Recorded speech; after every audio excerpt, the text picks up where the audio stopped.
The Psycho Pshow, aka the world's worst name podcast.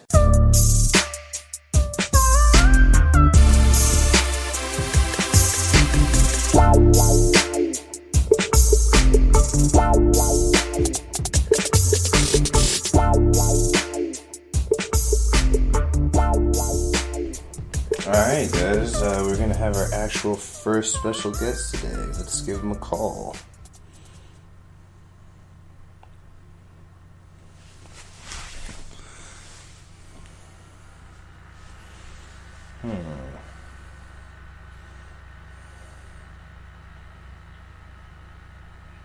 What's up, Kenneth? How are you?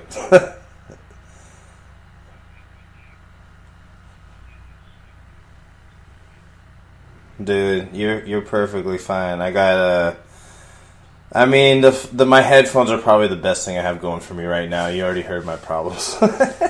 My computer.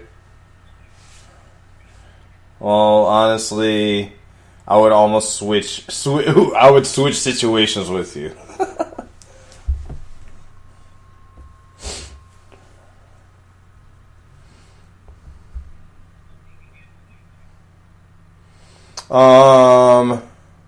Hello. Should I put you on speaker so that my side catches it too? Okay, because I'm not catching you on my side. You know what I'm saying? I'm only catching my side.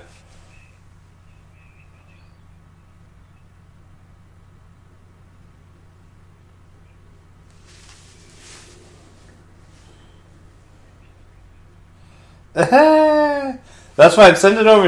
I mean, our quality here is usually pretty good, but I mean that's fine because I just wanted to figure a way. Hold on, I might just put you on speaker, but use your quality anyway. So please send it over once ever. But let me put you on speaker here. Hold on. Okay, perfect. This will work awesome. in some form. Well, and it's funny because even though I have a more professional setup, I still have to hold the phone to my fucking mouth while I talk into a microphone, so it's so fucking awkward. I have no idea how this is going to sound, to be honest, on my side. I'm just doing it just for whatever's sake, experimentation at this point. Because I'm sure your setup is better, because you said you had an in-home studio. But enough about the setup. I trust your setup's right.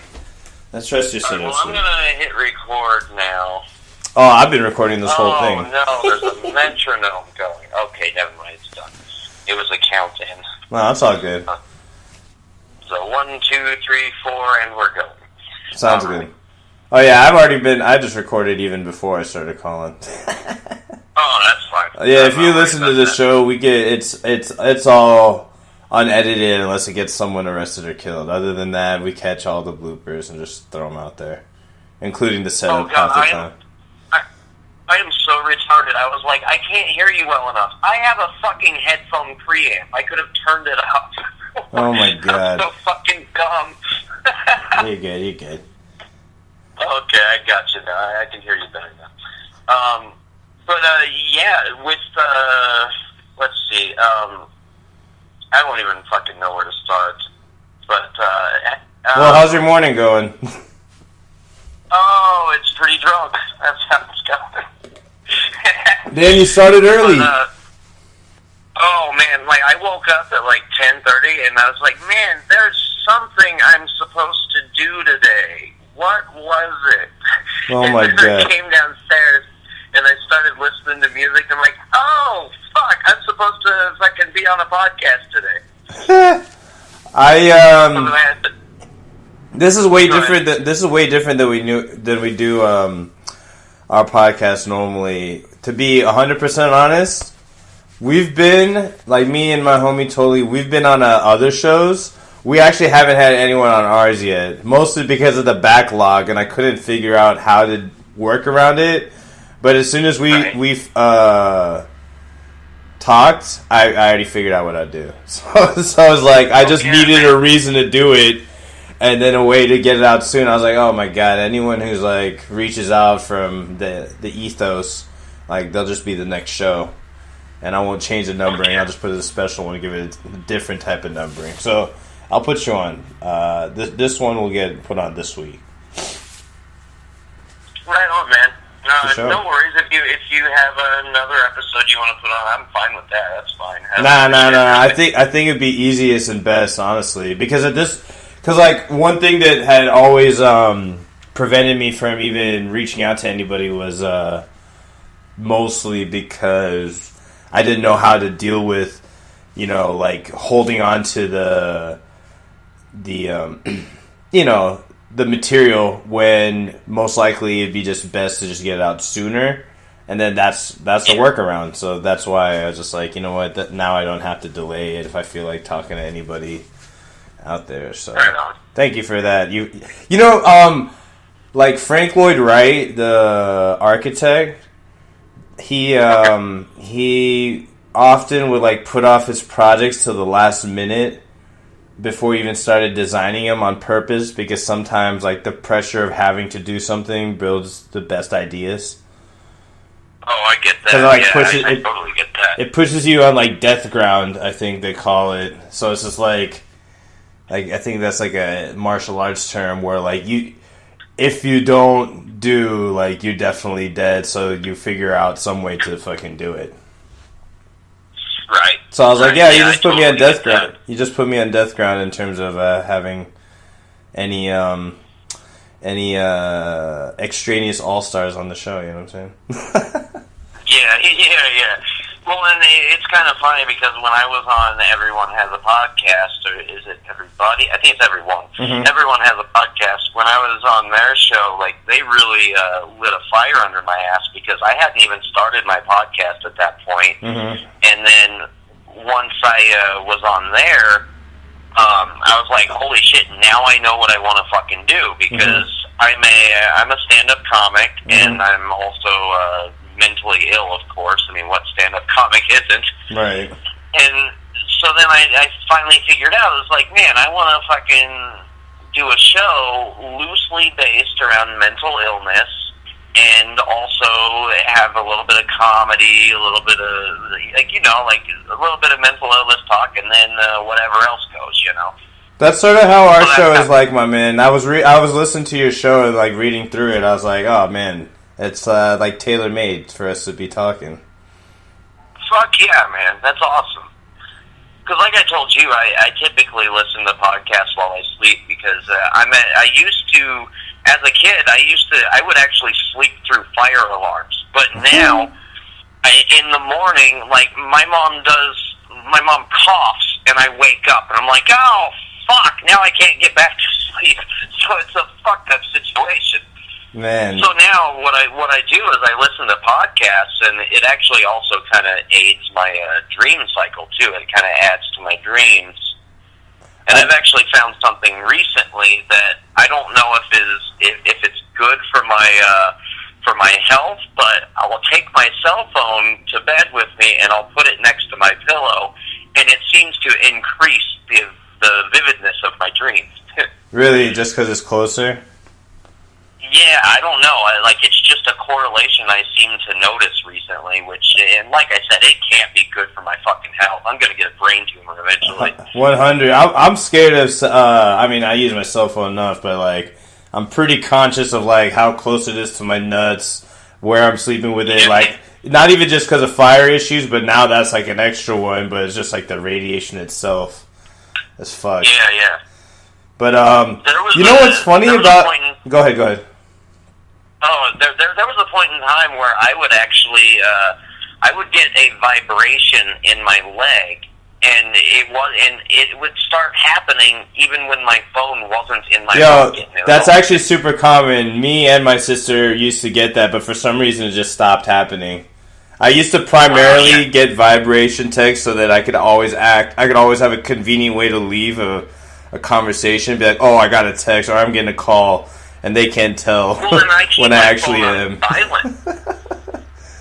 Exactly. I would keep it on silent. I would keep mine on silent and only have the vibrate so that they could never tell, and then I could just use an excuse. This is when, like, flip phones, like, the vibration wasn't as apparent as it is now. You know what I'm saying? Well, I don't even have the vibrate function. But actually, now that you mention it, back when I was getting the vibration in my leg, I think I did used to keep it on vibrate, and I think I stopped keeping it. I have it completely silent ever since. And then it stopped. Yeah, I forget what they call it, but it's actually, I looked into it, it is sort of like a common thing. And sometimes, I think like last year, I actually got it, and I got it in the pocket that I never have my phone in. I got it for like 3 days. And I was like, what the hell? Wow. And I never had my phone in that pocket, in my left pocket, and it was just fucking going off like 2 or 3 times. You have specific pockets for specific things. Yeah, that's how I can make sure that I leave without leaving things, even though I almost lost my phone yesterday, which was terrible.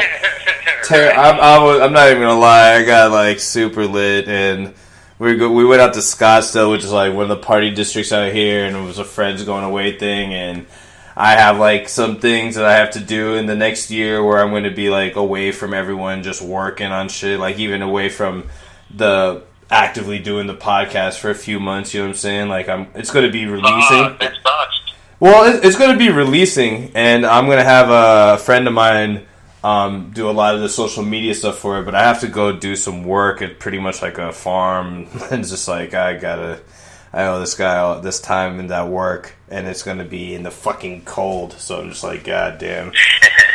But it's okay, you know? That's why, you know, I was like, rather than delay something, because, you know, I'm going to have to deal with all this stuff in a little bit, might as well do it sooner, you know what I'm saying? So I was like, yeah, fucking Monday, let's do it. Let's get the show done. Right.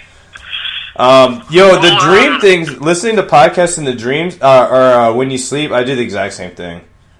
It's weird. I like set it up. I like cover my screen so there's like no light so I can go to sleep and the light doesn't bother me. And then like really low, I'll play like Joe Rogan or Grantland or something. And I do think it affects my dreams, but I don't know how strong the effect is. It's like, I think it like starts the dream effect. Like I don't know when I go to sleep anymore because you're like listening and then all of a sudden it melds into the start. And then it's just off to the races. I have no idea what the fuck happens after that sometimes. Depending on how much weed I smoke, too, honestly. And I went through a period, there was a period a while back where for basically like 3 or 4 years, I would actually have nothing but post-apocalyptic dreams. That's all I fucking dreamt about. Different variations? What's that? Was it different variations or like a specific type of apocalypse? It was... See, because a lot of my dreams, I have these reoccurring locations that I go to. It's like another world that I've created that I go to, and it's fucking weird, man. Because I went to Red Rocks Community College here in Colorado, but sometimes, pretty often, I'll go back to college in my dreams, and it's a different kind of futuristic, altered college. It's very fucking weird, man. Why do you think you go back to college? I don't know. I feel maybe I'm mad that I dropped out. That could be a possibility. You dropped out? How much time did you have left? How much time did you have left? Well, see, I dropped out of high school when I was 15, and then again when I was 16. Like, I dropped out before I was even legally able to drop out. But then I got my GED when I was in rehab because I'm a former meth addict. I got addicted to meth when I was 16, thanks to fucking high school. Hey, man, it goes down. It goes down, man. Yeah, it does, man. And so then I got my GED while I was in rehab, and then I believe I went to college when I was 22, I think it was. Okay. I decided to go to college for journalism. Okay. And the unfortunate side was that every time I signed up for a journalism class, either the teacher pulled out or the class was canceled because there wasn't enough students. So every journalism class I signed up for, I couldn't get into for fucking some weird fucking reason. But that's because they're probably it's one of the most popular majors, I think. Well, and I'm glad it didn't work out, to be honest, because I would have just been a fucking mainstream media shill, probably. You never know, my man. I mean, I went to school out here at Arizona State University. Where all the hot chicks are. Oh, yeah, dude. I live closer to school than I ever did before. And I've been out of school for a while, but all I do is look out and there's mad hotties, dog. It's awesome. But, dude, I got my degree in biology. I thought it was going to be like either a doctor or a dentist, and I completely went the opposite way. Now I'm like an entrepreneur and podcaster, you know what I'm saying? So it's like completely different, but you sometimes have to go through these things to figure out what it is. So like, I never think that it's proper, and I always try to remember this, like, you know how easy it is. People a lot of times blame their problems on their parents or things that happened to them in the past or a bully or whatever the hell. But the thing is, like, if there's anything about you that you like, that you're also like, you know what I'm saying? Like, all those things shape both of them. Like, you don't just get the negative and blame that on other people and then take all the credit for the positive. Like, if you're going to blame someone for all the negative, got to be some of the positive, too. You feel what I'm saying? Like, my childhood was crazy harsh, crazy, and there's a lot of negatives that came from it, but the individual that I am and the shit that I can do and the positive that came from it are the same thing. So I don't blame nobody for no one. They just didn't know what the fuck they were doing. But, we out here. Right. And if you're happy sort of with who you are, or at least if there's any positives that you can gleam onto, which I think most humans have, then what the fuck? Stop blaming other motherfuckers, you know what I'm saying? I don't even know how we got to that. Where the fuck was I going?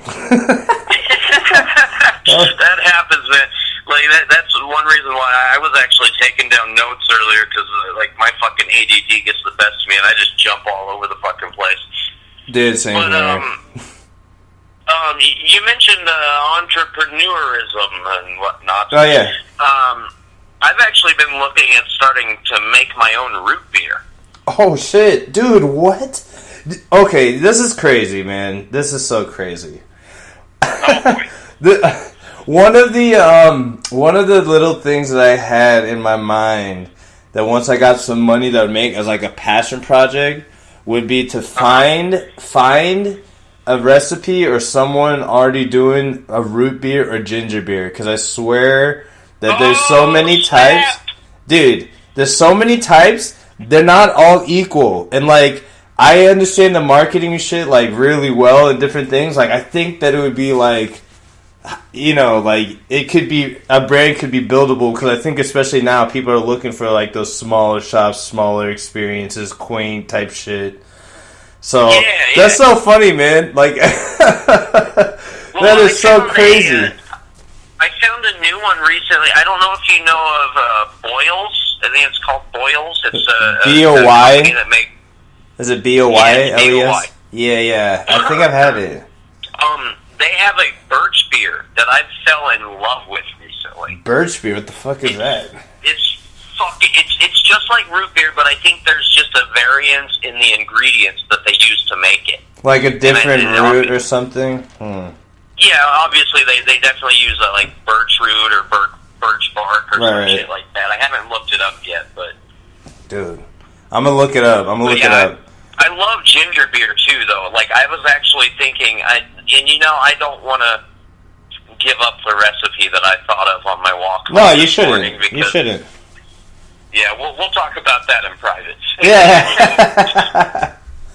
But I had an idea on my walk home, and I was like, oh, fuck, that would be the best root beer ever. Yo. I'm drinking a grapefruit IPA right now, by the way. Man, you're getting it in, man. I got to drive later, otherwise I would just start drinking with you. But fuck, one is too early for me, man. I used to be drinking all day, all the time, but not now, man. Well, I'm an alcoholic, what can I say? I smoke weed like, like I've never seen weed before. You made me laugh so fucking hard yesterday. Like, when I told you that I've barely been smoking weed lately, you're like, you live in Colorado and you're barely smoking? You're a legend and a criminal at the same time.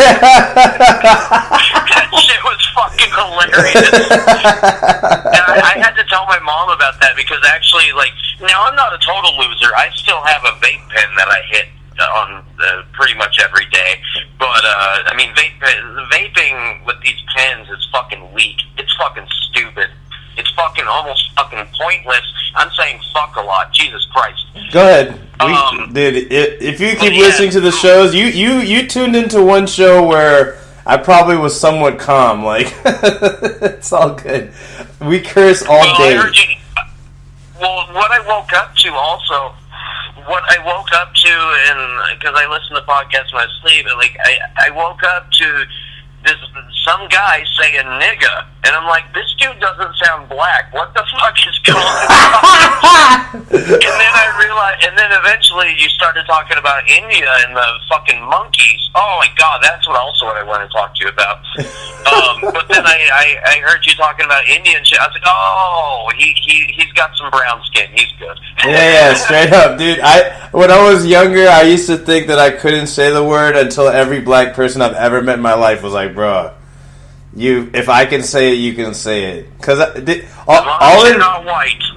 It's pretty much as long as it's because I mean the short version, as long as you're not white, exactly, because there's enough racism still happening that anyone of color gets some hits. And I mean the way that I look my short hair and stuff, if you're not hip on the races, which a lot of racists aren't, they're not very keen on the differences. They're just like, oh, these motherfuckers. Yeah. Then, you fall in that category for sure. Right. Well, and there's certain black people that have given me my in pass, but they told me, like one of them in particular told me, you can only say it in my presence. I'm like, all right, nigga. No, it's 100%. It's 100% because, and even then, in the wrong crowds, like, you might not even be able to say it. He might be like, yo, I'm gonna snuff you real quick because they're gonna kill you. If I handle you real fast, then it's all good. Well, I can also say it in the company of my Latino friends as well. Like we throw the N-word back and forth a lot. Yeah, I feel like when you're with the side groups that can use it, they're a little bit more loose with it because they understand it's like camaraderie more so. But it's definitely. I've been friends with that dude for like 15 years, so. Oh, for sure. We go way back. Oh, I'm not even blaming you. I'm saying, I have white homies that. Trust me. They say nigga, I have no problem with it. You know what I'm saying? But if a homie, if a dude that I didn't know, a stranger, came referred to some shit like that, I would definitely be like, the fuck you say, motherfucker? Fucking knock their teeth down their fucking throat. I mean, at least a headbutt and a kick to the shin, and I'll be out that bitch. Fuck yeah, man. So, the thing about the monkeys in India, like, it fucking cracks me up because when you were talking about, like, this one monkey that was, like, he was just, like, the king of the tribe, and he was, like, stealing shit, like, he had I had this visual in my head, like, he's like a shamanistic monkey is the visual I had in my head. And he's like walking with a walking stick, and he's got like patches on a vest, and he's got like a coin purse he stole and shit. Hey, bruh, this guy, alright, so this monkey, like, the monkeys mostly stay pretty crouched to the ground, close to their center of gravity, so they can move really quickly and well. And the spider monkeys, right? Yeah, the spider monkeys. So, like, if you go online and you look, like, they're, like, little, like, 2 foot tall monkeys. But these things, I mean, they used to, like, kill people in zoos. Like, I think I mentioned in the show, like... Yeah, they killed a mayor in India. They killed the fucking mayor of a town in India, I heard a while back. Oh, they can... Alright, this is how strong they are. If you go to any enclosure with monkeys in the U.S., I think most... countries even, there's always 2 fences. For any ape, it's 2 fences. Yeah, you mentioned that on your show. Exactly, because before, in like the early 1900s, like they would have spider monkeys. They look super cute and small, little brown fur, short. They look even sort of clean, you know what I'm saying? But people would come up to them and they'd pick up a fully grown man with one arm. And these things are like as small as a baby, you know what I'm saying? And they'd just bash a person against the cage. So I already knew how strong they were seeing them, but they're like, okay, the sticks will keep them away. But so most of these spider monkeys, they stay crouched and like to the ground sort of low. This motherfucker was walking on 2 feet the whole time. And he had already stolen... like a boss, but he was like acting like a monk, like one of the priests. So he was. Fuck yes. He was walking with the cane. He was like having an exaggerated like limp. He probably wasn't even hurt. Okay, he had all the garbs and stuff of priest, so he wasn't even interested in stealing anything. He wasn't even looking at us sideways. Fucking crazy. Yeah, he had. That's exactly the visual I had in my head when you were talking about it. Like he looked like a fucking monk or priest or shaman. Exactly. I had a visual of a shaman in my head. Dude, exactly. They wear like this bright orange and like red garbs. He even had like a necklace, and this guy like was he. All the other monkeys were like chattering with each other. They're all like sort of cliquey, so they at least have one homie. They're chattering, they're grooming each other, and they're eyeing us a little bit, but they're sort of like not eyeing us until you drop your guard. They know exactly when to strike. But oh yeah. But this guy was not interested. Like, he had already stolen the stuff he needed, and he was content with doing his thing. And I was like, this motherfucker is like thinking on another level. Like, he's on a different path. You know what I'm saying? There's so many monkeys here. There's guaranteed to be some different ones, but this one's like, I don't know if you could say it's like Einstein, but he's like, I don't know, like the MC Hammer of, like, you know what I'm saying? He's like the Madonna of these like monkeys. Gandhi, maybe? Huh? Like Gandhi, maybe? Maybe. I don't know. Like, you couldn't tell if it was an act. Like, he obviously had stolen these things at one point.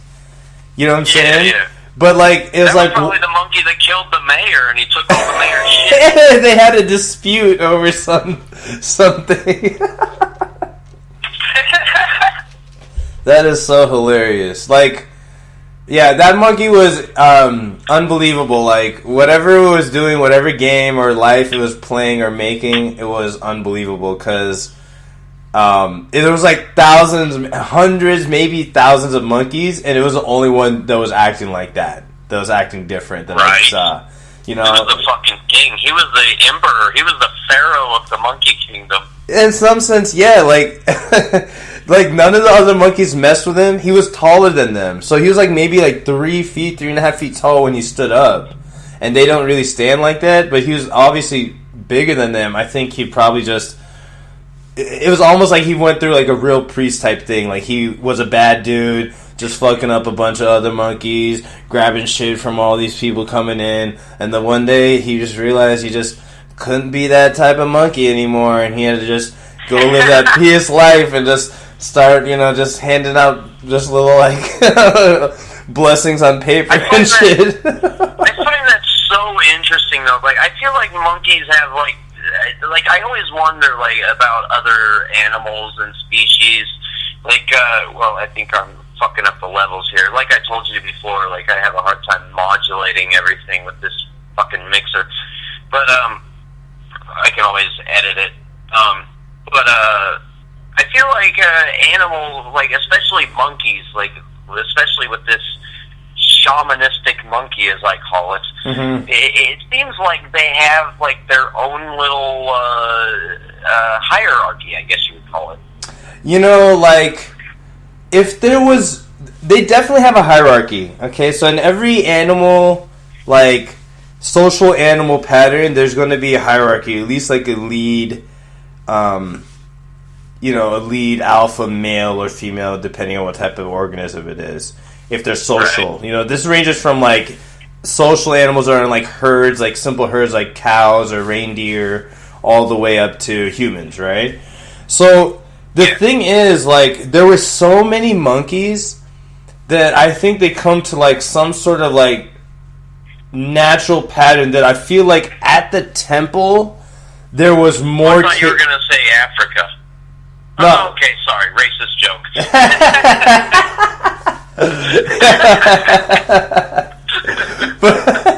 but I never do that. I feel no, you're good, you're good. I felt like... This is how I felt like... Okay, so if you heard the part when, like, they're in the forest, like, there's a forest in between these two monkey-covered temples, right? And in the forest, they're walking in single-file lines surrounding the path. A single-file line through the trees and into the ground, like, up the trees, and they're just staring at us, right?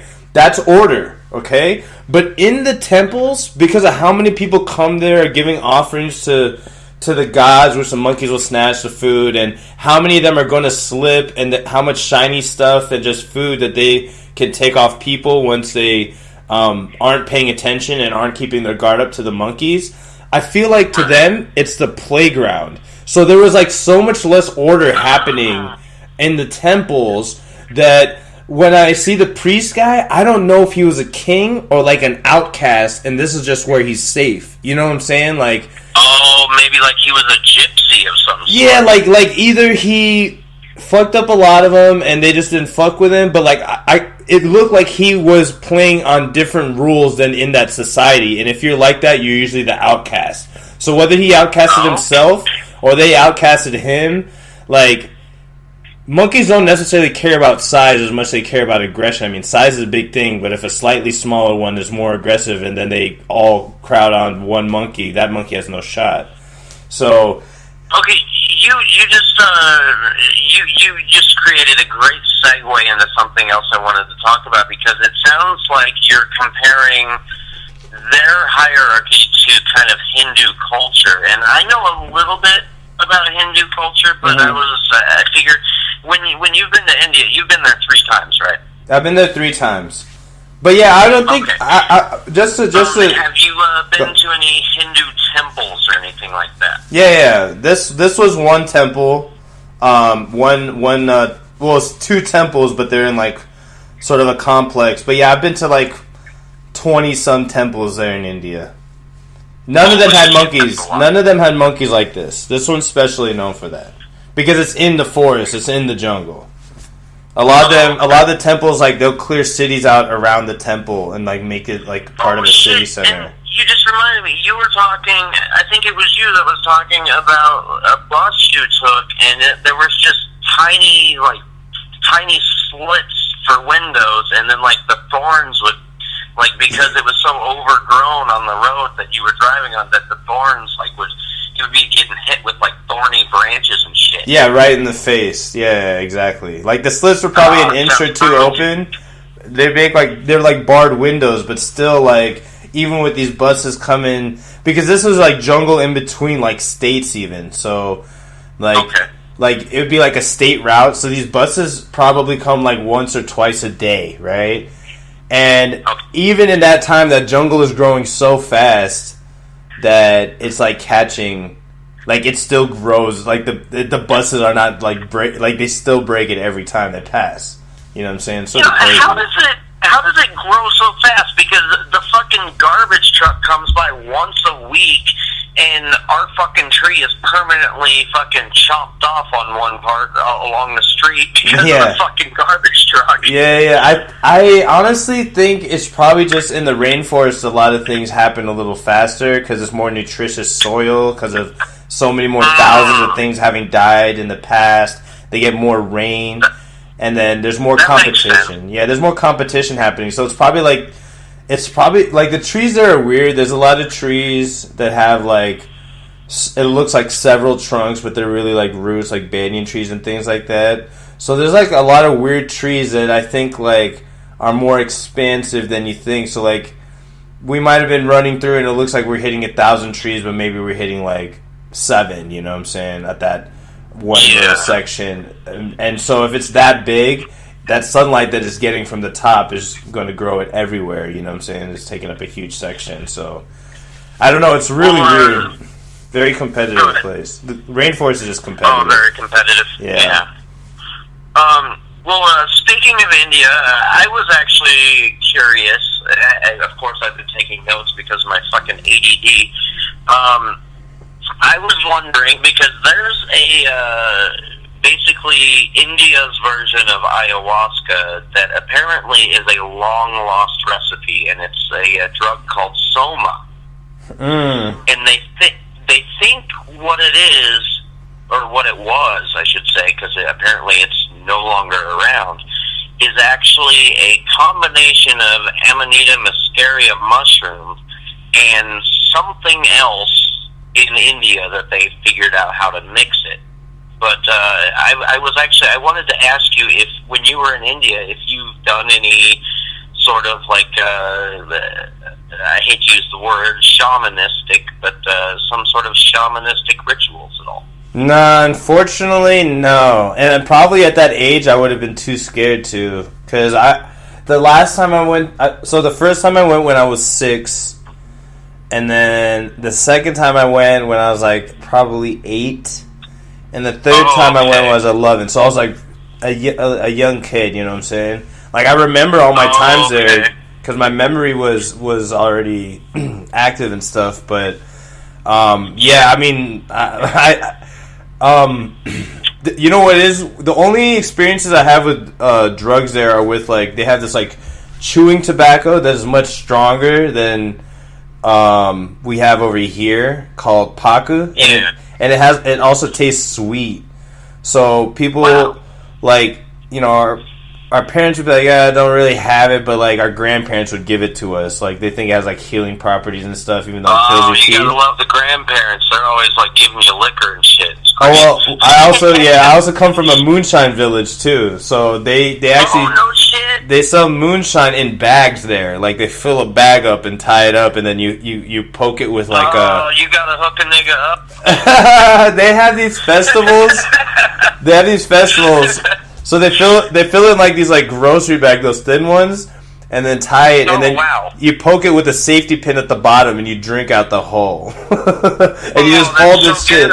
You just pinch it, and man, that shit is, like, I've had a couple sips of that as a kid. It is crazy strong, and my dad said you were a kid. Of course it was strong. Yeah, I mean, my first drink I had when I was 3 years old, I was a fuck up my whole life, you know what I'm saying? Holy shit. Yeah, it was like one of my first memories. The first cigarette I ever had was when I was 6 years old. Oh, shit. Yeah, and then I started stealing cigarettes from my mom when I was 10, and then and I also smoked weed for the first time when I was 10. What's that? Go ahead. No, I'm listening. Oh, okay. I'll probably hear what you said in the replay. But yeah, then that was a whole off and on thing. But then I became a solid weed smoker when I was probably 15. I had my second experience with weed when I was 13. But then I became a solid smoker and weed smoker, like a tobacco smoker and weed smoker when I was about 15. And ever since then, it's just been a back and forth battle with addiction. I feel you. And then you got into meth? 15 was also when I got drunk for the first time. When did you get into meth? What age were you? When I was 16. When you were 16? So it was not too much later. Alright, let me break down my drug times, okay? So, I had my first drink... this is awesome for my podcast, man. This is what I like to talk to people about. Dude, if you listen... This is what I'm saying. If you listen to our show, we go into everything as crazy as possible. This is not the first time I've talked about this shit, but... yeah. Right on. Go ahead, dude. So, 3 years old, I had my first drink. My dad was at a picnic... No, he was cooking chicken on a grill. He's a great chef. And he gave me a Mountain Dew, and he pulled out a Miller High Life can. And at that time, it was like a greenish can, And my thought, and I remember having this thought, and that was pretty much my last memory of the day. This is like one of my first memories because it was a lot of shit. And right on. My thought was like... You remembered it at all. Yeah, I'm like, why am I getting a different drink than he's getting? Like, I want that drink. So he was turned around the grill, and when he turned back around, I had the beer in my hand, and I'd obviously taken a couple swigs, and my eyes were bloodshot red. Like, I drank, like, half the can, like, a couple swigs, and that was it. I didn't drink again until probably, like... Well, actually... The first... time that I was actively trying to get drunk. Okay, this is a story I haven't said. It was at this Indian party, like a friend of one of my moms or something, and she had this. Oh, dude, I just figured out something really genius. What is it? I actually set the phone on top of the microphone stand, the boom stand I have. I set it on top, and it's just sitting there perfectly right by the microphone. This is perfect. Okay, sorry. No, you're I can't believe I didn't figure this out sooner. You're good.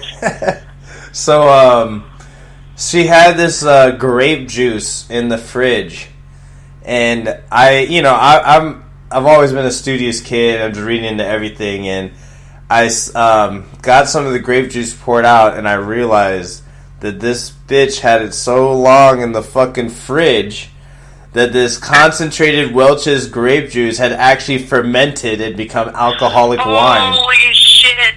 So I'm like, okay, alright, I think this is what wine is, and I'm just drinking this half of a grape, 100% fruit juice. Nobody knows. I've never even admitted to that shit because I forgot about it until right now. So that was probably like 11, 12. How old were you when that happened? That's probably like 11, 12. Within like another year, I was already drinking, and like I think it was Thanksgiving time with some homies at like the playground. So and you were shit. smart enough to know what was going on about how old it was and shit. Oh yeah, I was like, wait a minute, this is not how this shit ferments. And I was like, wait, this shit's concentrated with all this stuff. And I was like, and I was even asking questions about it there. I probably blew my whole lid, but no one would believe that a kid was just like getting sloshed on this shit. And I drank it all so no one would ever know either. I convinced myself I had to drink it, otherwise I would get caught. Because this is the thing, I was a superb kid, straight A's till even I was a junior in college. Like that's when I was like heavy into drugs and didn't go to school. But to be honest, like my mom was so crazy though, I would just get beaten like almost on the daily for nothing, being that good of a kid. So I was all about covering my tracks if I was even fucking up a little bit, you know what I'm saying? So I was like, I'm going to have to drink this whole thing and just go to sleep if it comes to that, because no one will know. And then I got peer pressured. I have asthma, so I thought that smoking would kill me. I still got peer pressured into smoking a cigarette when I was 10. And oh shit, even with asthma? Even with asthma. Well, because you gotta understand, like, Indian kid, I was born in Kansas. People were mad racist still in the 80s in Kansas. Oh, no shit, you were born in Kansas? Yeah, I was born in Kansas, man. Manhattan, Kansas. Yeah, I went out there in August, and I learned one thing. I'm sure you heard it on I guess you listened to the podcast. Don't make dead baby references in Kansas. It doesn't work. It just goes fucking deadly silent in the room once you say, like, it's a good thing I'm not an infant because I would be one dead baby. Yeah, they're like, what? It did work. I think it did work in Omaha, Nebraska, though, because I went up to Omaha after I went to Kansas, and I actually feel like I think I did that one in Omaha. I'm not sure. It's up on YouTube. What city were you in? I hate my fucking voice, so I don't watch it. But what city were you in Kansas? Wichita. Okay, yeah. See, Wichita, this is what people don't know about Wichita. Wichita is actually pretty close to where I'm from. Wichita, according to the Cottonmouth Kings, and according to people... Are you from Garden City? Huh? Are you from Garden City? No, I'm from Manhattan, where K-State is at. Kansas State's dude, at. we drove 2 hours to an open mic to Manhattan, Kansas, where I fucking crushed it. Dude, because Manhattan, Kansas is probably liberal, you know what I'm saying? So that's what I'm saying about Wichita. There was black people in the room, and I came up with this line for my bisexual bit, and that's actually, I think it's in the Omaha, Nebraska video that I have up on YouTube, but that's actually the very night, the same mic that I thought of the Captain Save-A-Ho line. Oh, and it crushed, dude. Because at first I was saying, like, yeah, because it's a bit about, like, I didn't get herpes the cool way, you know, like from a prostitute. And I just fucked an older woman and got burnt. And then felt the burn in my penis. But no, and then I go on to say, like, maybe it's time, it's been so long, maybe it's time I actually do get a prostitute. And I'd hate to give her herpes, but, oh my god, I'm pretty drunk right now. No, you're good, man, you're good. I'd hate to give her herpes, but maybe I give her herpes and she has to quit hooking and get a job like the rest of us in the real world. Yeah, it's my own version of Pretty Woman. You can just call me Captain Save-A-Ho. So with the Pretty Woman bit, the white people laugh, but then when I bring out the Captain Save-A-Ho part, the black people fucking crack up. Yeah, for sure. Definitely. You gotta know your audience. That fucking bit. You gotta know your audience. If it's for you're from Manhattan, Kansas, and it's close to Wichita. So Wichita, it's actually like a underground weed town. Like apparently, like a lot of their economy is just like straight weed based. Like the cops are in on it, the farms are in on it, but it's like a lot. Like if you understand like small city dynamics, like if everyone's in on it, in some sense, like no matter what they're doing, whether it's like corn, weed, meth. Clown acts, like they're still conservative. They're still conservative because they're all like, it's us. So if you said something and it hit a nerve, exactly. If you do something and it hits a nerve, then everyone's pissed, even if they're not pissed because their fucking cousin or someone's pissed. So it spreads like wildfire, like hate like that. Fucking A. Well, it's very funny. Like, once again, I don't know if you've watched the YouTube video from Omaha, but I haven't. I'll check it out. Wow, that burp really came through on the fucking microphone. You're good. I actually I've had arthritis since I was 2 years old, so it's a bit of a problem for me. What the fuck? Goddamn. What's that? I was saying, what the fuck? Goddamn. That's terrible. Oh yeah, it's fucked up, man. Like it makes it hard to believe in a god of any kind. I hear you, man. I hear you on that. That's one joke that doesn't work on stage and apparently doesn't work on a podcast too well. Hey, I was just agreeing. I was agreeing. It's a true statement. Oh no, I heard you agree. I just didn't hear you laugh at all. I laugh at weird things, my man. I'm a weirdo, bro. Oh, I'm full of fucking dry jokes. Me too, my dude. Me too. You'll get little giggles out of me, but I die sometimes, my man. I giggle a lot. I took a Greyhound. I actually took a Greyhound for 12 hours out to Wichita, Kansas is what I did, because I lost my license 7 years ago thanks to a DUI, and I still have yet to get it back. But I took a Greyhound, and thanks to my fucking arthritis, I actually... I decided. Well, actually, my friend in Wichita, she's not a lesbian. I mean, she's bisexual. She actually might be pansexual because I hear she likes to hit her clit with a pan. But okay, it's a little roast joke. I giggle, man. I hope she doesn't fucking listen to this. See, I laugh at. Okay, I think I'm breaking it down. Like. I laugh at weird things, and the reason why the timing of my laugh is weird because like I usually have two trains of thoughts going on at the same time. One is like what's happening right now, and the conversation. That's where the giggle comes from. Yeah. I have the other train of thought, which is like my more creative side, where I'm just looking at what I'm doing, what's actually happening, and then I'll really die laughing at the situation. So it's even more funny to me that you're tripping out about your jokes getting a great reaction, because now that's like, it's so awkward that it's amazing. Well, the word was supposed to be skillet instead of pan, but whatever. No. My friend in Omaha Skillet actually would have worked better. Skillet would have worked better, actually, I think. Yeah. Well, I'm drunk, so I'm fucking up my jokes left and right. You're good.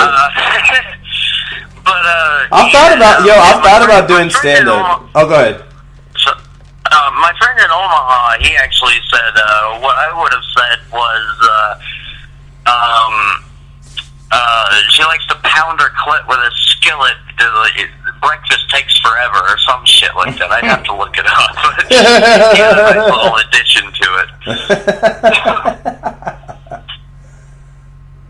Yo, I've thought about potentially doing stand-up. We have a. Go ahead. Oh, the Greyhound bus ride to fucking Kansas. Yeah. Yeah, thanks to Helen, my lesbian friend, we'll just call her, she talked me into bringing some edibles to Kansas. That's a great idea. It was great until we got to Garden City, and I go into the gas station to get a Gatorade and some beef jerky, and then I come out, and I see the Garden City Sheriff with a canine unit searching the bus. What the fuck? and they were headed, and then I saw that where the dog was, it was actually headed right towards my bag under the bus next. And I was like, what the fuck? God damn it, Helen, you fucked me. But that dog was dumber than fuck. No, I'm going to tell you why. Well, apparently someone else on the bus had a pipe with some weed loaded in it. Yep. In their fucking bag in the bus. And also someone had a joint in their cigarette pack on the bus that they left. I believe it. Yo, by the way, and I know this because of my... The dog didn't find anything. So I think it might have been searching for meth. No, I'm gonna tell you something. It might have been searching for something else. That's a 100%. But the thing is, when you cook, and this is because of my extensive drug background, if you cook weed into butter, the dogs, it smells slightly different. Because it's a different chemical compound at that point because it's bound to something else. And oftentimes, the dogs aren't trained to smell for edibles because it's rarer. And they don't think of it the same type of way. It was tightly sealed Chiba Chews as well, because thank God Chiba Chews stopped doing the fucking Tootsie Roll fucking wrapping, and they did some like foil packing, like pills, essentially. Nice. Yeah, I mean... So I think that's what saved my ass. Well, they're not even, like I said, it's probably not even supposed to even be able to catch the smell once it's cooked into something. Because it's like not the same as like the THC or whatever it's normally smelling for on the plant. Like now it's like THC bound to lipids or fats or whatever, or if it's in a gummy or something, it's like sugar. It's bound to something else. Because actually, me, I know too much about the weed industry, to be honest, my man. Is it legal in Arizona yet? It's medicinal. I got my medical card out here, so I smoke out here legally. Okay, yeah, and that's the thing about the taxes thing. Like, I let my med card expire because if I have my med card out here, we just pay typical retail taxes like 7%. But if you're doing recreational purchasing, it's 30%. Yeah, it's a lot more. Have you tried Sweet Leaf though? I was just over in Denver in March. Well, next time you come out here, you gotta hit me up, man. We gotta hang out. Oh, that's 100%. It's my first time out there, dude. I love the city. The traffic's getting crazy from what I hear. That's what everyone talks about. Oh, man, and the people moving here, it's pissing me off, man. Oh, they're fucking everything up. The rent is going sky high. Sky high. The cost of living is going sky high. These fucking cocksuckers need to fucking leave, man. Well, I mean, listen to this. California just became recreational. I actually think that you guys might not be looking at too much more growth, and some people might move. Because it's almost as expensive. Hopefully they all go to fucking Cali, those fucking cunts. Cali. Then the big earthquake happens, and then we fucking lose 1 million people. Awesome. And then Arizona gets a coast, I'm back in business, baby. They'll come to the new California. Earthquake won't happen for at least 2 million years. Oh, dude. I think we hit a dead end here. We both lost our train of thought. Doesn't matter. Have you been watching Westworld? Dude, I have not. I'm so behind on TV and shit. It's fucking amazing. You have to watch it. I know. Didn't the season finale come out the other day? Is it already out? Oh, and I watched it, and I didn't even realize it was the finale. That's the worst. I was like, I thought we had one more episode, you cunts. That is the fucking worst. Terrible. But yeah, it was a good episode. No wonder why it was so good, because it was the fucking finale. Dude. But dude, Westworld is so fucking good. I need to get on it. Man. I need to get on it. It really confirms everything I've thought about our reality lately. That we're all just we're either clones or we're living in a simulation or both. Or it's real. This shit is not fucking, life as we know it is not fucking what we think it is, for sure. Well, yeah, but I think that, let's say it's not a simulation. Let's go with one hypothesis here, all right? Let's say that this world is real, okay? What you said is true anyway, because we'll never have infinite perspectives, or the 7 billion perspectives that matter in terms of humans and what it's like to be everybody. Because I mean, it's we all get involved in this comparison and this self reflection type thing, and like these negative thoughts start circling whatever you think and just starts layering onto itself.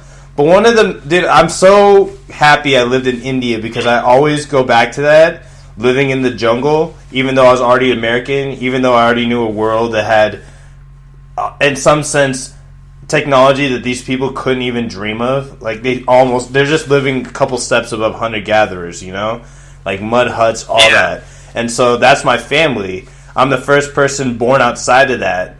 So when I think about... That's actually something I meant to ask you, is like if you were, if your family was born in India, but you were born here. Yeah, no, I'm the first one born here. Me and my siblings are the only ones born outside of India. I'm the first one born in Colorado, actually. My mom's side of the family is all from Texas, Houston and Galveston, and then my dad's side of the family is actually from Kentucky. So, like, I'm born from a fucking line of rednecks for sure. That's where, see, you can just blame that for your meth tendencies, my man. We'll go really stereotypical with it. I mean, hey, man, I come from there. Those guys, they be drinking their moonshine and smoking that shit, and I brought that shit straight to Colorado. Fuck it. Well, I actually became a meth head thanks to technically the pharmaceutical industry. Dude, I was stealing Adderall from my stepbrother, and then a friend of mine in high school told me, like, hey man, that shit's just like meth. Hook me up with a pill and I'll get us $20 worth of meth.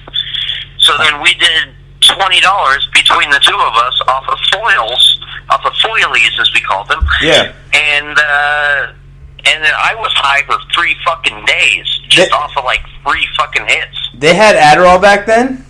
I didn't even know that. I always thought it was new. That was around, I think, 2004 or so, because I was on Ritalin in like 98 or some shit, 97 or 98. Okay, yeah, and that's like close to that anyway. The doctor and my mom and my dad, actually, to his credit, he was actually smart for once, because my mom talked to a doctor about ADD and shit, and that's how I got on Ritalin.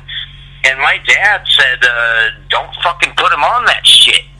And, like, you know what? To his credit, he was fucking right, because I think that might have led, in a weird way, to me craving methamphetamines later in my life. Yeah, I think they have shown some connection to that, which is crazy. Because there's like studies. I mean, Adderall to your body and stuff, it just breaks down exactly how meth is. It says that most people don't smoke their Adderall; they eat it. But if you smoked it or you snorted it, go ahead. What perplexes me is that Ritalin is for someone with ADD, but Adderall is for someone with ADHD, which is hyperactivity, essentially. Yeah. And I had a friend who claimed he was ADHD, and whenever he smoked weed, he got a little hyper, which is not right, which is not fucking right. And then when he would do meth with me, he actually calmed down. It was like a downer. It was a downer to him. So I really do believe that ADHD is a thing, but I'm not sure about ADD. Fuck that. You just don't want to fucking pay attention to school because it's fucking boring as shit. I mean, this is what I think about ADD or ADHD. I know whoever, the doctor who like came up with those terms, when he died, said that he made them up. I'm sorry to cut you off, but now that you mention a doctor who came up with these things, the doctor who came up with ADD on his deathbed, yeah, he said he made it up. He actually confirmed that it was a fucking farce. Yeah, exactly. That's the point that I was going to bring up. So this is what I think. Right. This is what I think. Okay, going back to the monkey story, you see how there was one monkey thinking differently. We bring it all back. Well, I mean, listen. The monkey is just an example of like people thinking differently. All the monkeys are thinking relatively differently, okay? But with humans, the differences go like even wider. So in the same sense, like if someone's a little hyperactive or whatever, like that doesn't mean that anything's wrong with them. It just means that they're different. Like we're all complete individuals. Even though our DNA is like 99.999, however many times the same for all of us, we're all remarkably different. We have different strengths, different things, and if we can express those in your lifetime, well, that's like, in essence, what we're supposed to do to the best belief, even for the species survival. But, I mean, a lot of entrepreneurs, me, myself included, I mean, like I said, almost all the time I have like 2 trains of thought going down. You know what I'm saying? Right. Hold on. People are bothering me right now.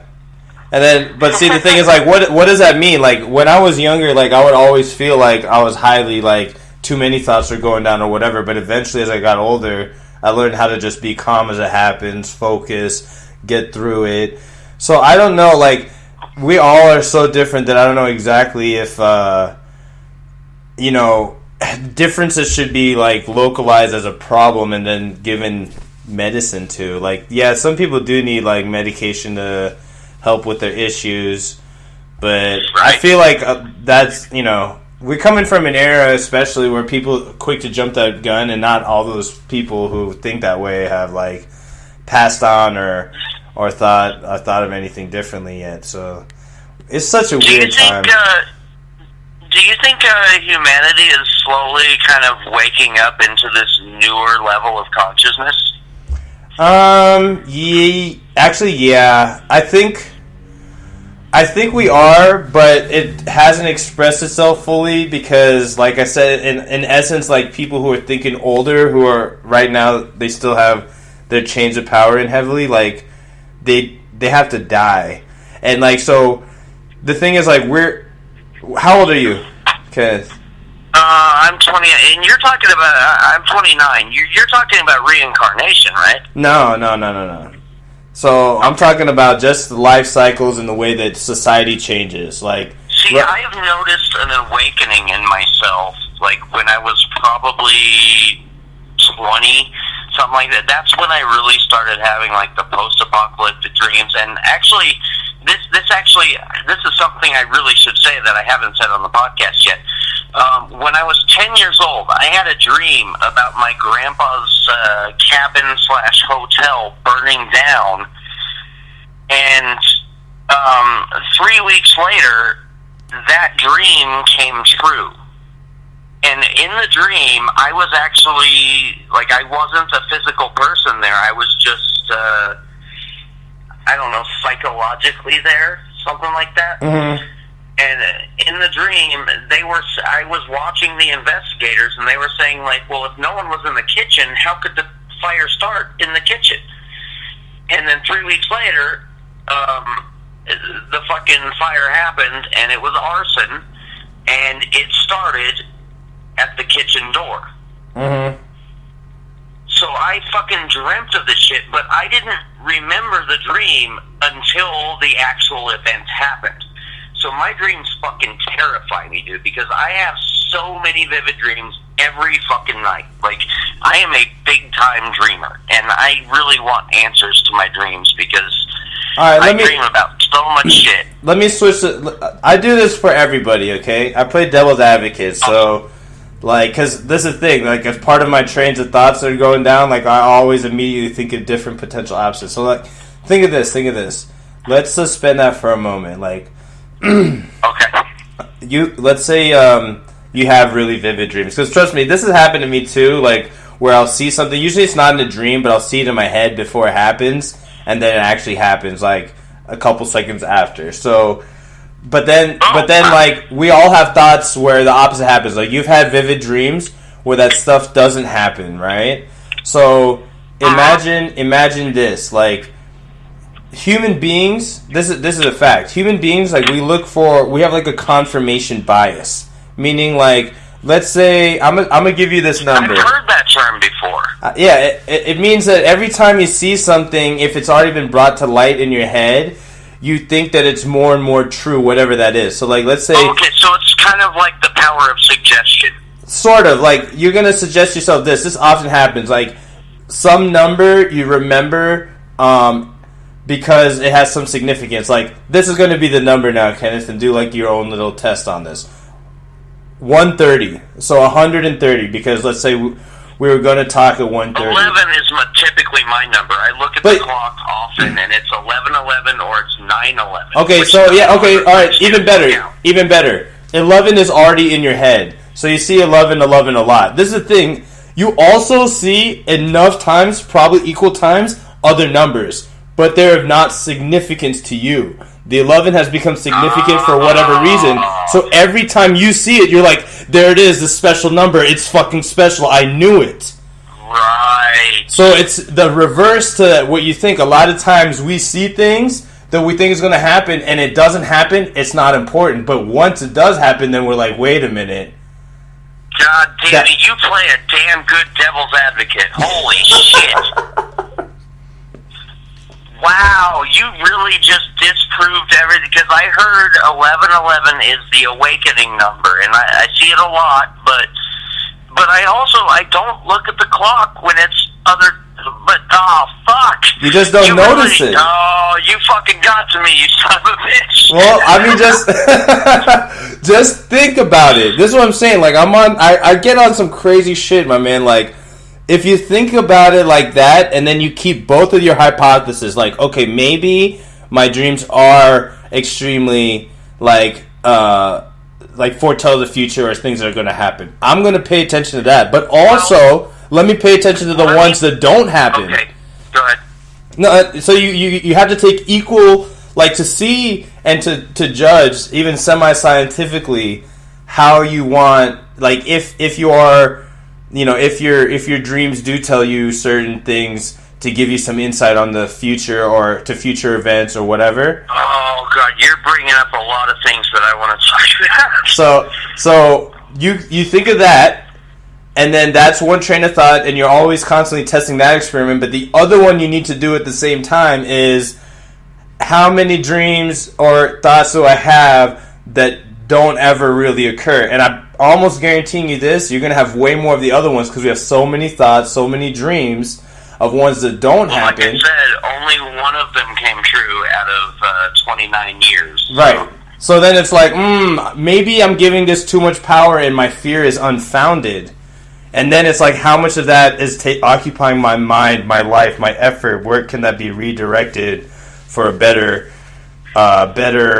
material, better jokes, better life, better happiness? Maybe just more free. You know what I'm saying? Like, a lot of times, like, you need. It's really crazy too. I need to ask you something right now. Go ahead. Have you ever done DMT? No, I will at some time. Maybe probably not this year though. I've been offered it several times. I smoked it a while back when I was going to college at the community college. I found, like, there was a kid I hate to say kid, he was my age. He sat next to me, and then he knew, like, he sensed my aura or whatever the fuck it was. Right. And he knew that I was looking for some psychedelics. Right. I was actually looking for DMT, and then, long story short, he hooked me up with some DMT, and that shit is the most terrifying drug you can ever fucking do. It was scary. When you smoke that shit, like, the first time I smoked it, it felt like my entire skull was 1,000 stones just crumbling into the fucking abyss. It was fucking ridiculous. Did you have your eyes open or your eyes closed? Real quick question. Well, see, when you smoke DMT, you go unconscious, which I don't like. I like mushrooms where I'm conscious when I trip. Well, I mean, I've heard varied stories. Like, hold on. And eventually, I did pop through. I got over my fear of smoking DMT and feeling like I'm dying, and I popped through. But I was drunk, unfortunately. Oh my God! You can't trip when you're on alcohol. However, I did pop through. And I was basically, what happened was I was basically stuck to a stone tablet up in the universe, and there was this blue goddess shooting lightning bolts of love into me, and I was just giggling with laughter and love. And she was electrocuting me with love. And later on, I had a dream. If you know anything about dreams, they're produced by DMT in the brain. Yeah. Same fucking chemical. And I saw that blue goddess again, but I was, this time, on the ocean floor. And she handed me a baby, which I fucking hate children, by the way. I fucking hate those vaginal turds. Those vaginal turds need to be exterminated. I'm pro-abortion. It's past pro-life, it's pro-abortion. Abort the rest. Oh, yeah. I reference it on stage, and Kansas doesn't like it. But, fucking Kansas, man. I was on the ocean floor with this blue goddess once again, and she hands me this baby that's a eel hybrid baby. It was eel and human. And I could see the veins in its eyes and the big eyes that it had. It was like an alien. It was almost like a gray alien, but it was human-like. And then all of the communication from this blue goddess was telepathic. It was not verbal at all. Like, her mouth was not moving. And I still remember it to this day. Like, it's never left me. And so I've seen her twice. And I'm pretty sure this blue goddess is whatever's in control of this fucking world that we're living in. I don't know. I don't know where I'm going with this, but those are the dreams I've had, and that was the experience I had on DMT. Sounds like a Hindu goddess with the blue. Yes. It was much like Krishna. Yeah. It was much like Krishna, and it was definitely not Shiva, because she probably would have murdered me. Those are both dudes, by the way. Krishna and Shiva are both dudes. I'm sorry, I couldn't understand you. I said both of those gods you were referencing are actually men, but I mean, if they exist. Well, it seemed like a female. Nah, they just have those characteristics, but they're males. Yeah. I didn't see any tits, so I'm sure. Exactly. They have fat tits. If they're women, them goddesses have fat tits. What do you think I saw? I don't know, my man. Like, DMT be hitting people in different ways. I've never personally done it. I will. I've tripped a lot of times on shrooms and done some acid and shit. Well, you've had dreams, so you've done DMT, motherfucker. Exactly. I've had a couple near-death experiences where I've seen my life flash before my eyes. Shit. Dude, you just reminded me of something. There was 3 dreams I had, like, within a month, like, or maybe even a week.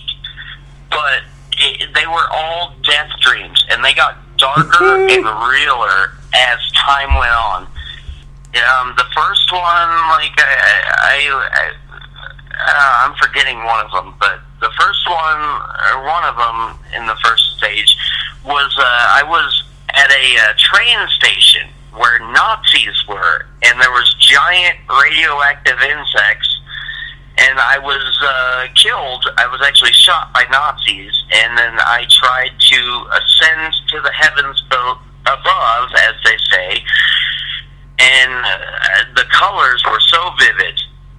But then I had another one the next night. I forget what that one was. But then the third one, I drove my car off a cliff into the ocean, either in Portugal or Japan. I still can't figure it out. And then I warped back here to Colorado in my office, my home studio area here, and I was using Facebook, and all I could find was my ex-girlfriend. And then I tried to send her a message saying, I'm very sorry, I regret what I did. And then I tried to ascend to the heavens, and of course, every time I collapsed my knees, and God wouldn't take me, basically, is what it seemed like. And actually, when I woke up from that dream, I actually had to go into the next room upstairs, outside of my room, and make sure my mom was still the same mom. It was very fucked up, and I've never forgotten about that. Like I was actually in tears when I woke up out of that dream. Hold on. Let me ask you a question. And I actually don't have too much more time to talk. I got to run out of here probably in like 10 minutes. Okay. No, that's fine. That's perfect timing, actually. Okay, perfect. So you made some statements earlier where you said you didn't really believe in God, right? But you have a lot of dreams. I'm undecided about God.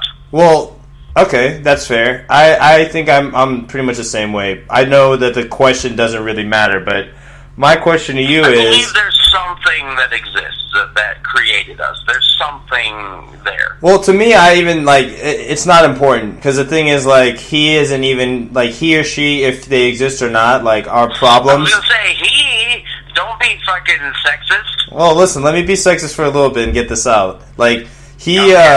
Nah, you're good. He it doesn't matter because you're in my problems, and pretty much every single person that believes or doesn't believe problems are really not that big enough for him to come down and save us from them if he hasn't already saved a billion other things from fucking happening. So it's not important. It doesn't matter what happens. But my question to you, or it matters what you do, but my question to you is... You're undecided, but your dreams have a lot of God themes. Is it an important question if he exists or she exists? I also woke up on a what I call a spaceship as well. You just reminded me. As far as God goes, I woke up on a spaceship and there were invisible beings around me. I couldn't see them, but I knew they were there and they were talking to me telepathically again. Mm-hmm. And I remember they showed me that Earth was destroyed. Earth was fucking on fire and destroyed. And I woke up in this metal room. It was all made of metal. And we were basically, I think, orbiting planet Earth. And unlike a lot of people, these beings seemed very friendly to me. I felt no fear. I didn't feel like I was in harm at all. Mm-hmm. I actually felt like they saved me from planet Earth's destruction. Mm-hmm. And that actually might be coming in the next years. I don't know. I mean, yeah, I don't even, death can happen at any time. I've already made terms with that. So, yeah. You know what I'm saying? If you know that, the gift of life comes with the potential certainty that it could be, potential in case, technology catches up, but that's also looking not likely. But do you believe in the Anunnaki? Anunnaki. What are the Indian tribe? Or is it... No, that was, you've heard of Planet Nibiru or Planet X. That's they're the beings that supposedly came to Earth long ago and spliced their genes with ape genes, essentially. And then that's how we came about. And they created our human race. So, I mean, I think that that's always a possibility that an alien race came down and seeded life. But also, there's a possibility that we evolved from apes. There's a possibility that, life itself on Earth might have been seeded from another place, life period, way before humans. Might have been seeded by asteroidal impact or even aliens. What I think is that as humans, with such creativity and genius, a lot of times we worry about shit that there's no solution to us. Exactly. It's okay, there may be aliens that seeded us here or not, and that's a nice thought experiment or thing to go about, if you're tired or you're bored or whatever. But in essence, even if you're bored, you're not really using your time that wisely. Unless you're in jail or stuck in some situation, we all should be trying to progress us or humanity in itself, because this is the thing, nature is so rough even in the world, and nothing here is guaranteed, that there's so many improvements that could be made. And if we are going to worry about something, let it be the human race for as long as we live. Everything that we know has gone extinct and died. So that certainty of us getting hit by that is very, very likely. The thing is, we're just smart enough and we have enough resources that we could attack a lot of these problems. But you know what happens a lot is that we get caught up in like these little like, the trash guy didn't come, like, or the cable guy didn't come, he's like an hour late, like my day is ruined, like my life is fucked, like god damn it. He missed his 4-hour window, that cocksucker. It's like, dude, you have cable. There's people on this earth, maybe even on this block, that don't even have nearly the same type of things that you do. That's what, you know, like, when I lived in the jungle, like, okay, I'm so happy I lived there, because I used to shit in a hole. You know what I'm saying? I used to be scared to go to the bathroom at night because. What was that like? I mean, you know, you're shitting in a hole. It is what it is. You sort of wash it down with water. You know what I'm saying? But then, like, the scariest thing is, like, yo, I know cobras kill people, and oftentimes in the outhouse. You know what I'm saying? Yeah, because I heard it's cold. about that. Like, I forgot about that. Like, you were talking about, like, you only, like, you'll go just piss in the woods because they look at you like a king. Yeah, exactly. I would piss not even in the woods. Like, I'll just come off the side of the house and just be like, fuck it. Like, I could see in the moonlight this, and, like, I ain't going into the dark. I ain't going nowhere. Like, you know what I'm saying? A cobra's going to have to be... A cobra's going to have to want to eat a whole human, which it can't, to come out here. I would hate for a cobra to bite my dick. Yeah, what God. The fuck? These thoughts were I was having regularly several times a day. I'm hurting just thinking about it. Exactly, bro. So now you know so that when anyone complains about something here, and I complain about the smallest, dumbest shit. Most of the show is me complaining about petty shit. But to be really, really super real, I know that it's petty. I know that it's some bullshit because it is what it is. You should attack life. You're allowed to completely get in your own shit. But the thing is, I think that happiness sometimes escapes us because we're so stuck in our inner war, what we want, what we're not getting, when we're like, yo, it's still pretty good. It's not even bad. Like, here we are, we have our own fucking shows, we're doing our thing, we're free enough to have this talk. You're already drunk, I'm sorta high. You know what I'm saying? I need to get higher. Hammered. Huh? I'm fucking hammered. Yeah, you're super drunk. I'm semi high, like, but we have this ability, and we're gonna go through more ups and downs in our life, right? But you getting heckled off stage, or me selling something or not selling. Don't remind me. They're nothing though. Let me remind you that when that happens next, which it will happen, that's part of being a stand-up comic. Like, I may one day, like, I've always thought about going on stage, but I'm going to do it the reverse way. I'm going to use my podcast to build my shit, to maybe go on stage, or just go, because I know how much of a grind it is to be stand-up. Yeah, I'm using my podcast to kind of work out new material. Yeah, as you should, you know what I'm saying? But definitely, like, you know, the most that I could say is that when it comes to the God question, like, people just need to chill out. Like, you could believe what you want to believe. They could believe what they want to believe. If it doesn't hurt nobody, fuck it. I was just asking to see for you. Well, do you have time for me to explain why my transgender actually, you know what? I think I described it to you already.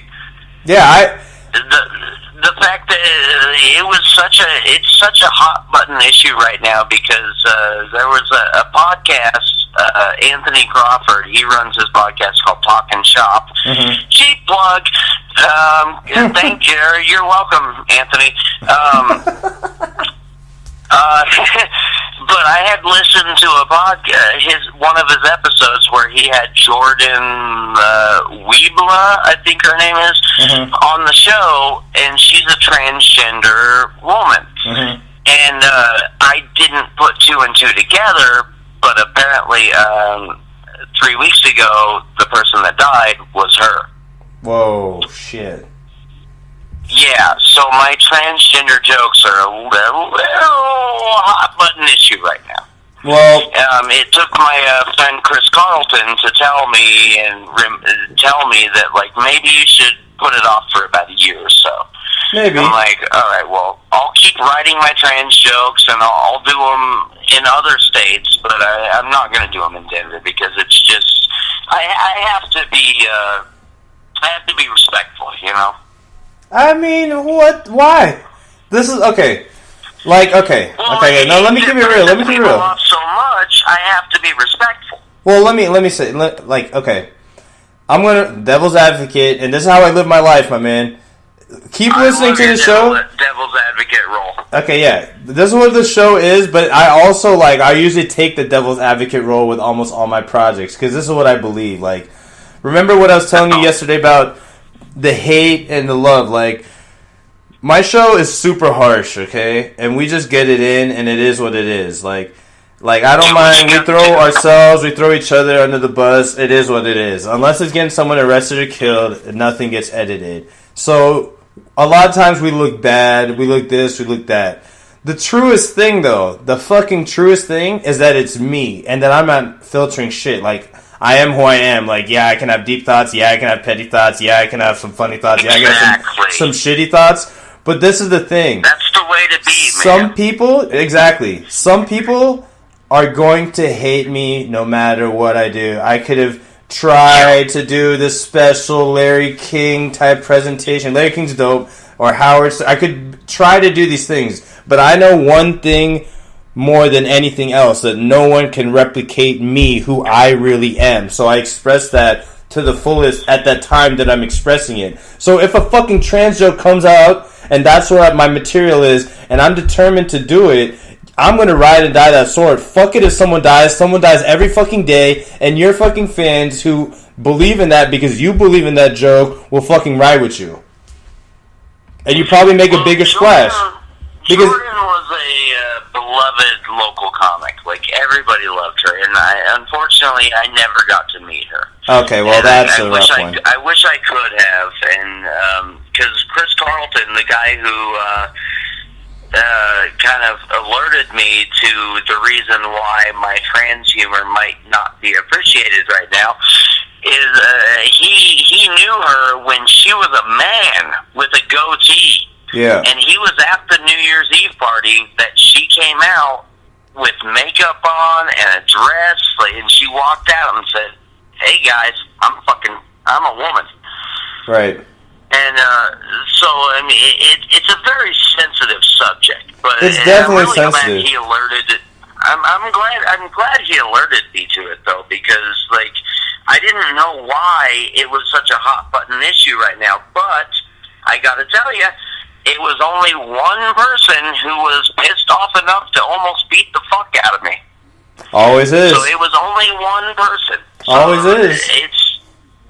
It was only, and I actually had a theory until I realized the Jordan situation, because like I said, I had listened to her podcast episode a while back, but then when she died, I didn't put two and two together.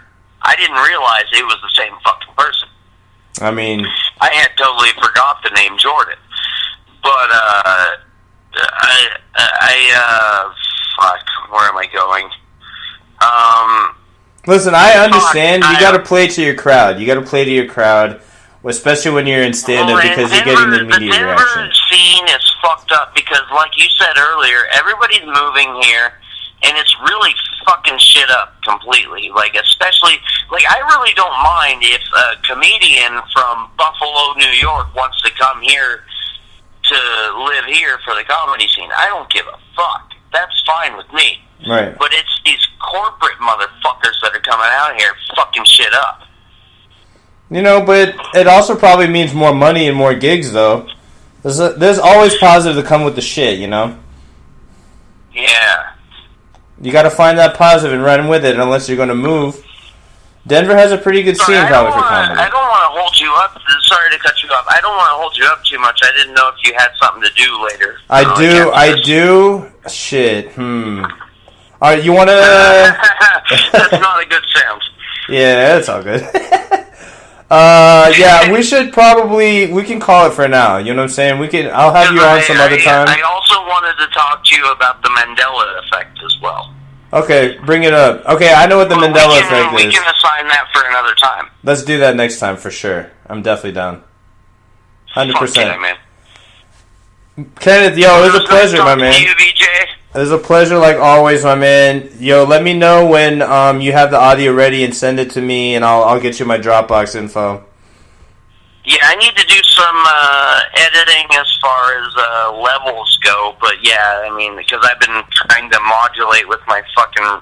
I'll send you a picture of my rack mount fucking set, and it's a pain in the ass to modulate anything as far as phone calls go.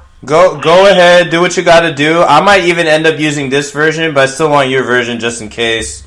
But whichever, man. Like I'll at least send you like a little sample before I finish it, you know, so you can hear that way you can decide which one you want to use. Just finish it and send it to me. Let's just do it that way. Awesome. And then once it's done, we'll figure. Edit any of our fucking conversation out at all, unlike some of the other ones. Even the black joke, that was hilarious. Nah, I'm not. I don't edit anything out, brother. It's gonna stay in here. Even if we got an argument, that was staying. But sometimes I'm like, I don't want that in there. Nah, I go in deep, my man. Like I have, in the sun sense, like I have nothing to lose but my balls and my word. You feel me? So it's just like, right. Let's just ride it out. I say so much terrible shit on the internet. Like I really don't have anything to lose either. Exactly, man. You're a comic, my dude. That's why I'm sort of shocked. Like that's against, like, you're supposed to push against the fucking norm and like be sort of some shock factor involved in comedy. So I'm surprised there's so much backlash when it came to that joke, but fuck them.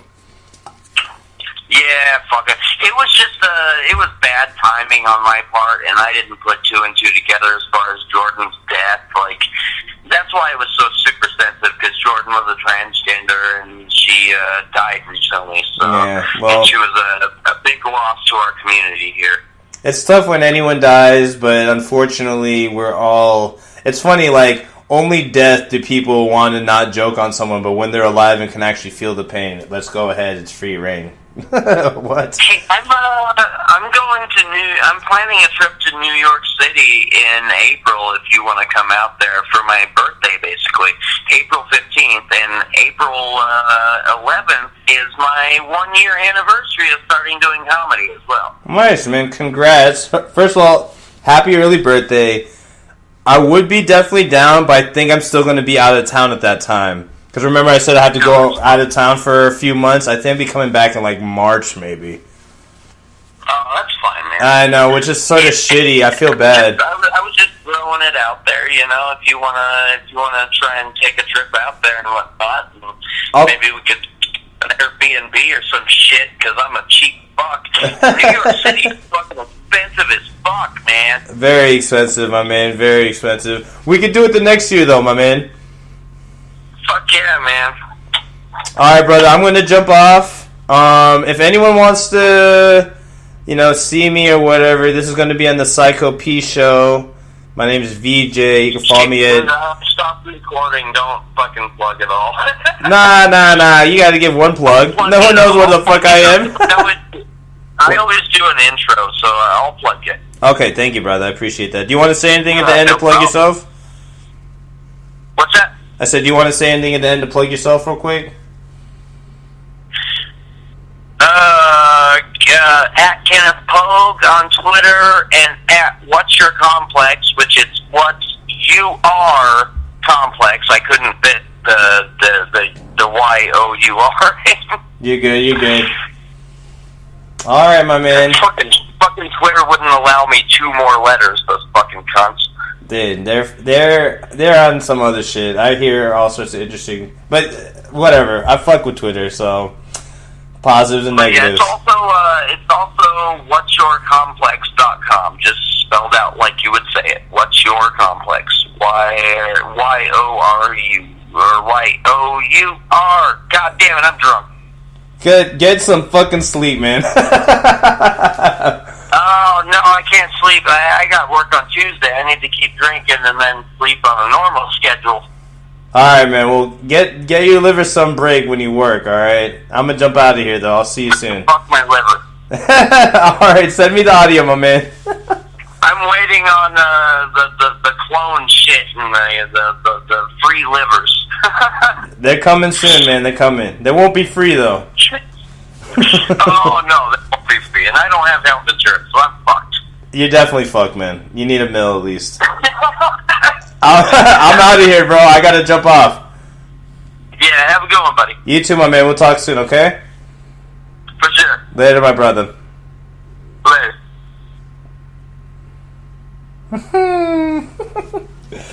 That was funny as fuck. Alright. Kenneth be on some shit. Like to talk for sure. Good lord. Fuck it. Alright.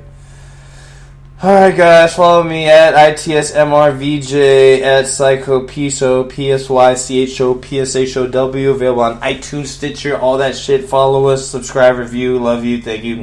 That was like a Joe Rogan end. Peace.